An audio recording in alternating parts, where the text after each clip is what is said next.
So, in the immediate aftermath of the crime, the case did not receive much media attention, despite the horrific crime scene that was found that night.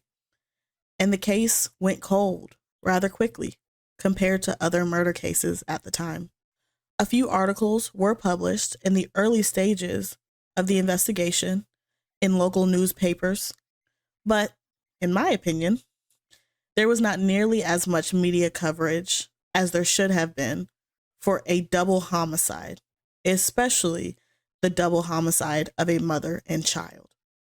Detective Garland, the lead investigator of the case, said he feared that maybe the killings, quote, fell off the pages of the newspaper rather quickly, end quote, at the time because, quote, Nikki wasn't a white, blonde-haired cheerleader type. That tends to get more media coverage than a single mom and a woman of color, end quote. He continued his statement saying, quote, sometimes you can't help but bring in the color barrier. Sometimes I look back and say, what if that had been a white 4-year-old child? Would they have put a little more extra effort behind the investigation? End quote.